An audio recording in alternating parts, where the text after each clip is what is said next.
Hello, you motorcycle maniacs. Today, we're going to assemble the carburetor of the Suzuki VS800 Intruder together. We've got a 96 model on the table, and before we get started, I'll show you what tools we'll need. We'll need a Phillips screwdriver in sizes PH2 and PH1. I've also got various flathead screwdrivers here on the table. A small, powerful flashlight. I've got an Allen key set here, because Allen screws have already been installed here.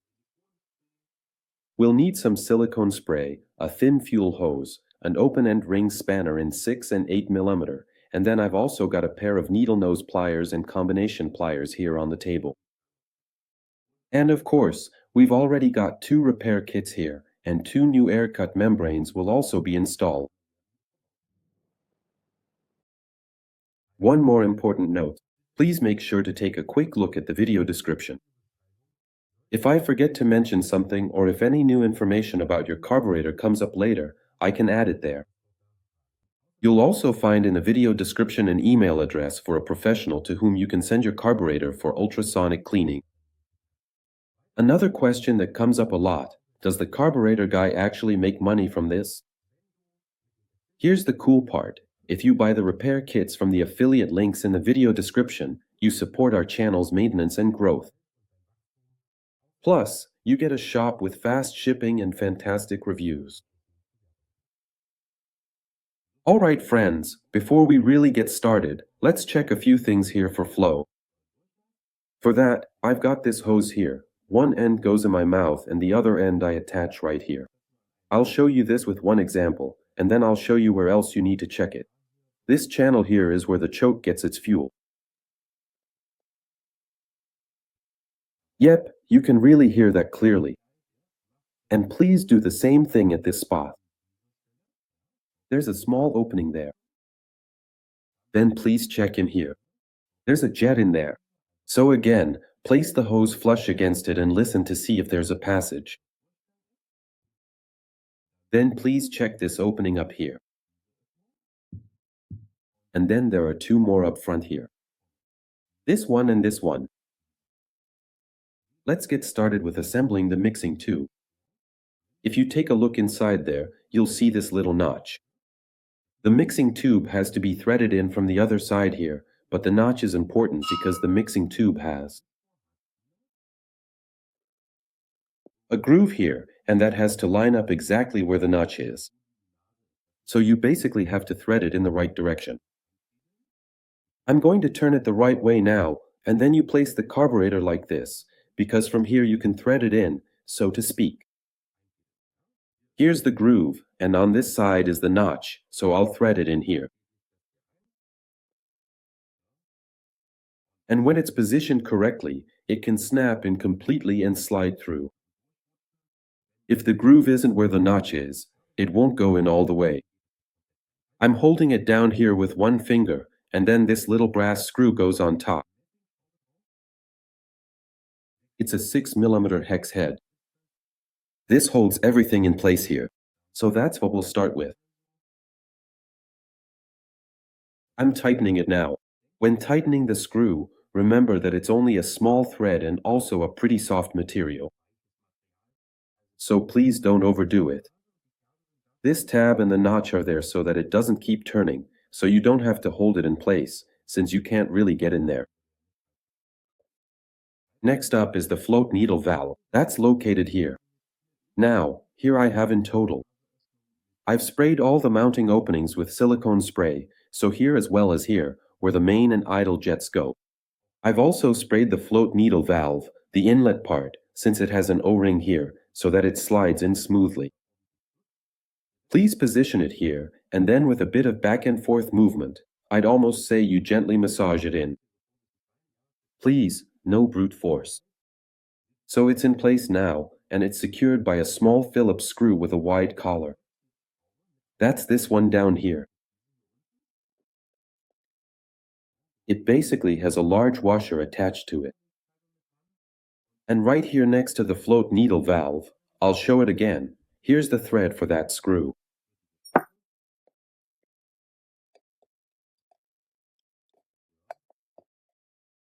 And the screw ensures that the float needle valve, meaning this inlet part, stays in its position and can't slip out.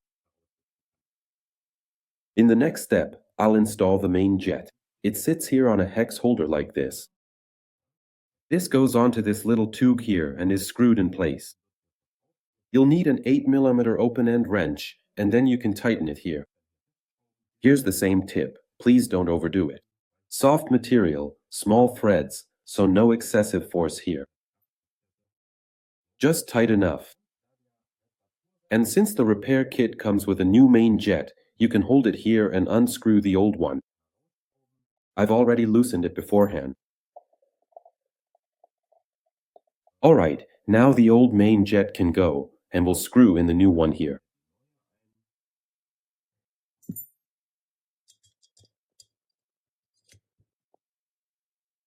And then, right here, the idle jet goes in next.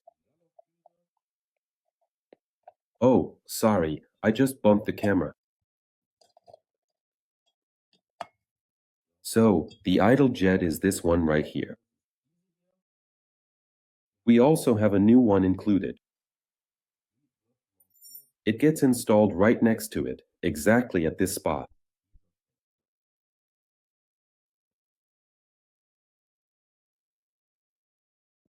Please make sure to use a properly fitting tool here so you don't damage the slot. With brass, that happens quickly, and then, of course, that can cause problems later when you try to unscrew it again. Alright, that's done now, and then we'll move right on to the float. Let's continue with the float. The float has this little metal tab here, and we hang the float needle valve onto this tab. It has this little wire here. You thread it through here. There you go. And then onto here. Then it hangs on there. And now you can tilt the carburetor a bit, because the float needle valve has to go into this inlet part here. It's a bit tricky to thread it in here. There, and make sure it doesn't fall out. And now the float is secured with this little pin axle. Please make sure that it's really clean. It has to move very, very smoothly. Please don't use force here. Don't press it in with pliers, otherwise next time you'll have a big problem getting it out. Alright, I need to get this into position. 1 second. As always, you'll find the values for the float level in the video description. This is very, very involved with the VS800 because there are so many different model years with different carburetors and therefore different float levels. I'm trying to summarize it. Can you add anything to this or do you see anything wrong? Please just leave a comment and let me know. Alright, we're done here. The cover can go on now. We've already put a new gasket in the cover here. Of course, that was included in the repair kit. The cover goes on like this, and then there are 1, 2, 3, 4 screws here again. You probably have Phillips head screws. I already have Allen screws here. That's how I got the carburetor. I'll screw this on now, and then we'll continue. Alright, let's continue with the air cut valve. That's this one here. We've got a brand new one here. I sprayed everything beforehand with silicone spray, the valve and the seat. This goes in here. This little tab needs to sit over here.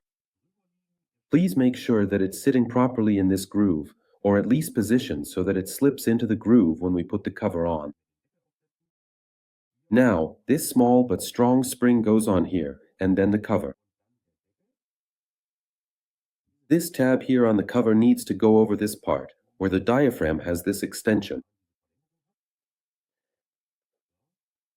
You really have to press down quite firmly. Please make sure, you can feel it pretty well, that the tab on the diaphragm also slips into this groove. And then there are 3 screws here, 1, 2, and 1 more back here, 3. You screw those in, and then we move on. I've already installed the needle here in the slide, but a new one is included in the repair kit. I'll show you how that's done again on the second carburetor. That's also where I showed how to take it apart. Now, please make sure to notice that the diaphragm has a little tab here. And there's a notch for it right here. On this one, it's even marked with a little brass too. On the second one, it's just indicated. So, now you put the slide in here, and you have to make sure that with the part load needle at the bottom, let me show you, that you also hit the jet holder, or in other words, the atomizer here. Hang on, I need to wiggle this in a little bit. So, that's where it needs to go in. Of course, I sprayed everything with silicone spray beforehand. Now, I turn the diaphragm like this, so that the tab sits in the corresponding notch here. Just a little bit more. And then the edge here needs to be fitted into the groove of the carburetor housing. It has to fit properly here. If it doesn't fit, you'll also find the suggested solution in the videos. What can you do if the diaphragm has dried out and has shrunk a bit as a result? And now the big spring goes in here. It just sits in here loosely, so please be careful when putting the cover on. This one here has a little notch right here. It needs to go on this side, where the tab on the diaphragm is as well. So this part goes right over here. And with the spring, please make sure it doesn't get jammed, and that you insert it as far as possible down into the slider. This little tab up here in the cover is supposed to hold the spring in place so it doesn't slip. And then carefully mount the cover. If you don't do that, the spring might get stuck and the slider won't move smoothly. So, now again, hold it steady. There are 1, 2, 3, 4 screws. You screw those in, and then the cover is on. After screwing them in, make sure to check how the slider moves.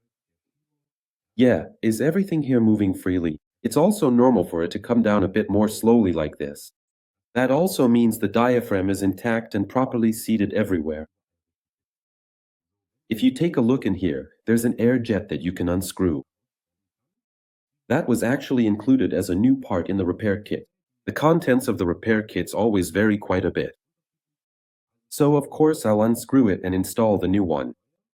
Please be very careful here as well. Use a properly fitting screwdriver, apply a bit of downward pressure, and give it a slight twist when loosening it. It's actually just a really, really tiny jet. I'll just let it drop out here. That's the one. That's the old one, and right next to it here is the new one, which I'll screw in now. And then, in the final step, all that's left is to install the idle mixture screw. So, last step, the idle mixture screw, which is this one here. Here you can see it by itself again. This is the correct assembly order. The screw itself with the tip, then a spring, followed by a washer, and finally an O-ring. Here I've already assembled it, and when you install it now, it goes in here. There's a mounting opening for it right above the throttle shaft. It's best to position the carburetor so that you can install it horizontally. Because if the washer and O-ring slip off, they'll end up sitting at the front and could get jammed. So I basically insert it here as horizontally as possible. Like this. And then screw it in. You know, screw it in all the way until it stops, and then back it out a certain number of turns. I'll try to note the correct number of turns for different model years in the video description. Please be careful when tightening it, don't over-tighten. If the little tip breaks off and gets stuck in the carburetor housing, then you no longer have a carburetor, you've got yourself a fancy paperweight. That's the risk you're taking. At best, there's a 50-50 chance of fixing it. So, with this carburetor too, we take the small hose again and blow air through it to check if it's clear. This little tube is the fuel riser for the choke. I put the hose on here and blow through it. Alright, that works. And I'll show you the other spots where you should try the same thing, specifically right here at this point and at this spot, then up here.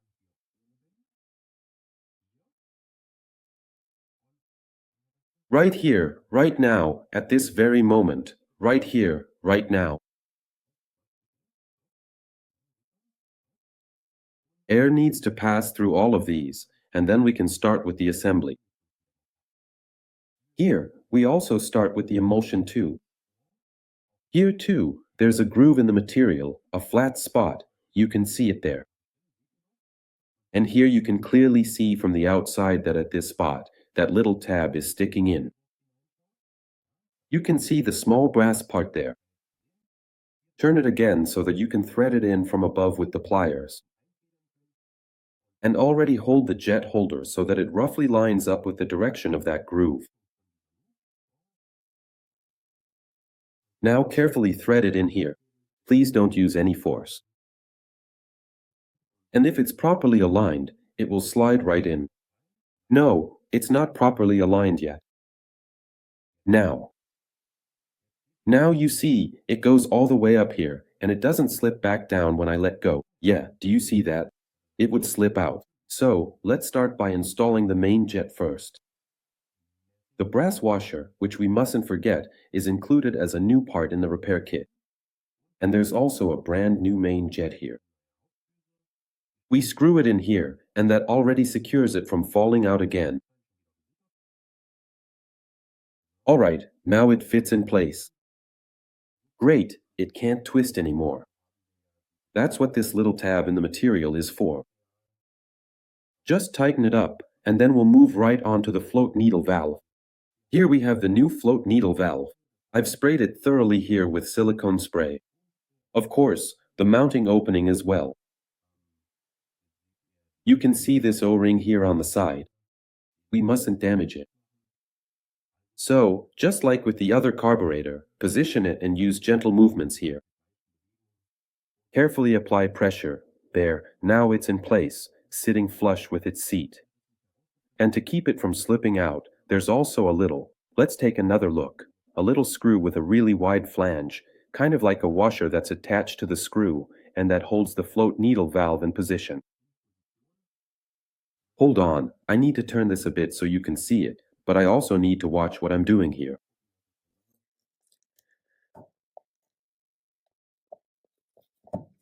Alright. Tighten the screw. Remember, it's a tiny screw, soft material, so please don't overdo it. Now we can go ahead and install the float. With this carburetor. This round one here. On the float, you have this little tab. Yep, you can see it there, and onto this tab we thread. The float needle valve with its little wire clip, so that in the end it hangs here freely and can move. And we still need the pin. Please check that beforehand. The pin goes in here, and specifically from this side. It won't work from this side because the fitting here gets in the way, and it needs to go in smoothly. So if it doesn't go in smoothly and you can't easily thread it in and out here, please check again whether the pin got properly cleaned in the ultrasonic bath, whether both openings are clean, and whether it's not bent. That actually happens pretty often, and then it gets stuck and you can't assemble it. So, the float needle valve needs to go into its inlet part here. And once that's done, this little pin here can be installed, which holds the float in place as its axle. Alright. Get everything into position. Exactly, and it needs to slide in just as smoothly as that. You can find the float level in the video description. And then, in the next step, we have here from the repair kit. The brand new idle jet. This goes in here. I'm just going to drop it in here now. Please use a screwdriver that fits well, otherwise you can easily damage this small slot in a soft material. And getting it back out of there is a really tricky task. So, don't tighten it too much. Then, of course, we have a new gasket here that we're going to use. Alright, the small tube for the choke gets threaded in here. Yeah, and now the lid can go on. Oh wait, hold on, I forgot something. Really, really important. With this lid, you need to check. Do you see that hole down there? There needs to be a passage from there to here. So please either put the hose on here again or shine a light through it. Let's take this little flashlight and I'll try to show you so we can see it.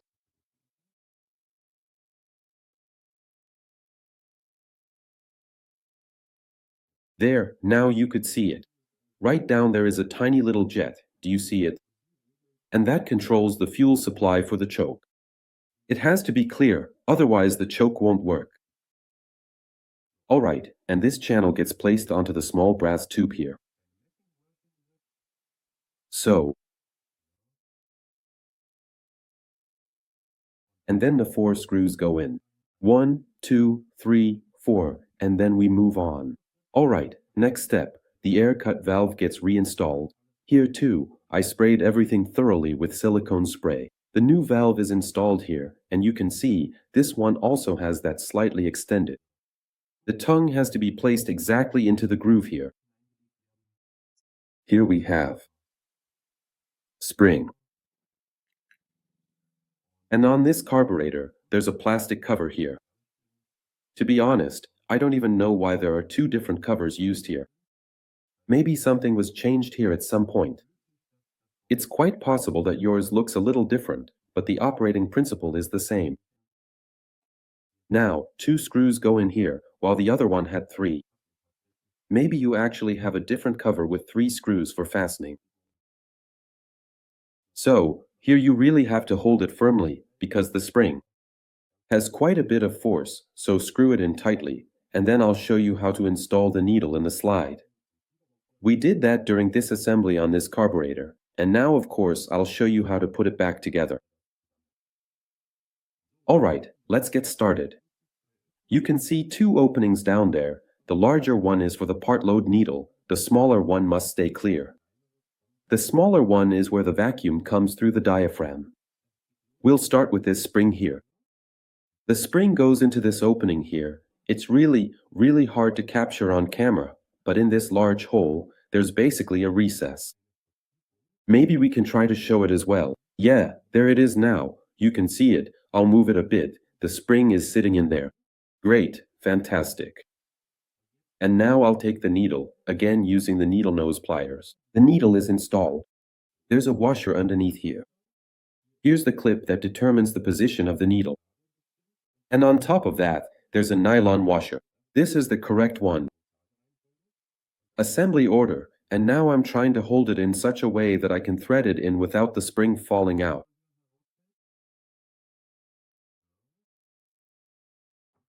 You can see it like this. Very nice.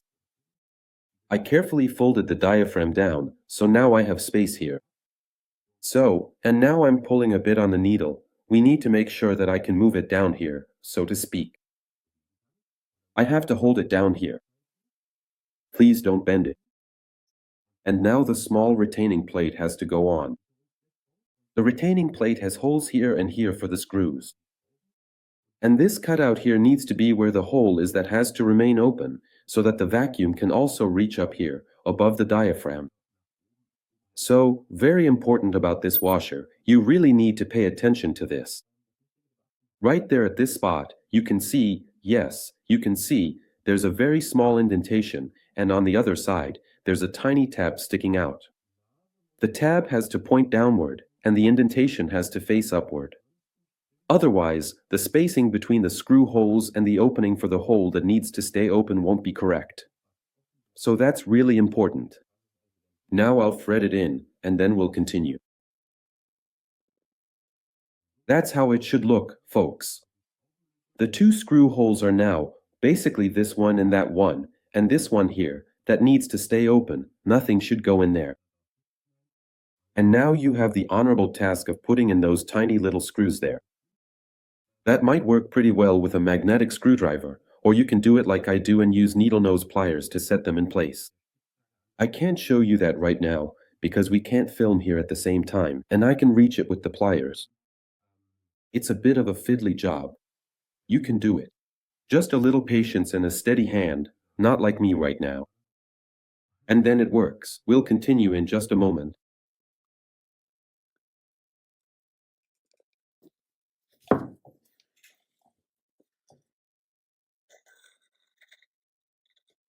This is what it looks like once it's mounted. I probably had 1 cup of coffee too many today, that's why my hands were shaking just now. Yep, that's how it should look, and now let's move on. I'm working on the diaphragm, carefully folding it back up here. Now the slide gets sprayed with silicone spray again. And then it goes right back into its place.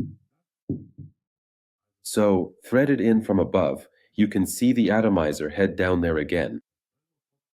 That's where the part load needle needs to go. So you can just look from the front here to make sure you thread it in correctly. If it doesn't fit, the needle is a bit spring-loaded there and can move to some extent. Then just very carefully use a pair of needle nose pliers, really carefully, please don't scratch anything, to help guide the needle. Alright, and now you need to check up here again. This diaphragm has this little tab here, and there's a matching notch for it right here at this spot. That's where you turn it to.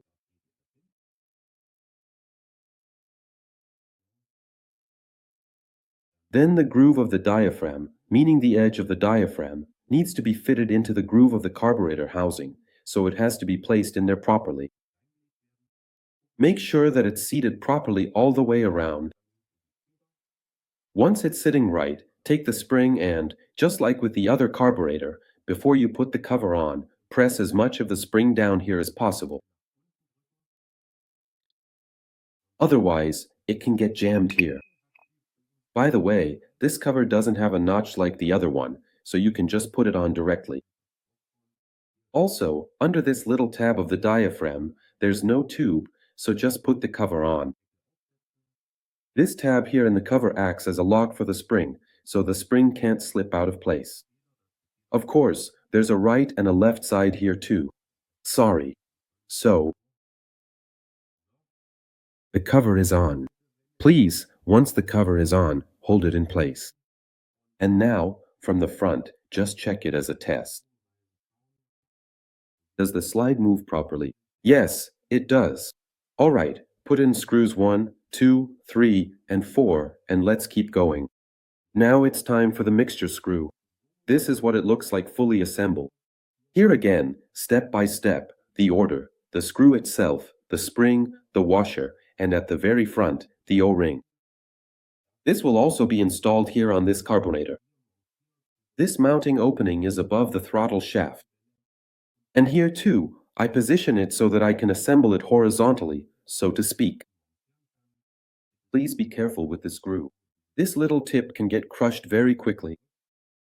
And then there's a big problem sometimes, like here, the O-ring is pretty, how should I put it? Well, when it's still so new, sometimes it's a bit hard to press in. That's the case here too, it had to go through the thread. Otherwise, just screw it back in, the right number of turns out. I'll summarize that for you in the video description. Now it's catching here. And then, in this repair kit, we also have this one air nozzle right at the front. I'll show you that at the end now. It's this one right here. You can unscrew it. I'll show you the nozzle as well. Here you go, it's this little one. Of course, I'm going to replace it now. You can do that on your own, it's really no problem at all. Well, I hope you enjoyed the video and that it was helpful. If you have any questions or suggestions, don't hesitate, just write something in the comments, I'd be happy to hear from you. Otherwise, I'd really appreciate a like and a subscription from you. I wish you lots of fun and success with your project, and see you in the next video.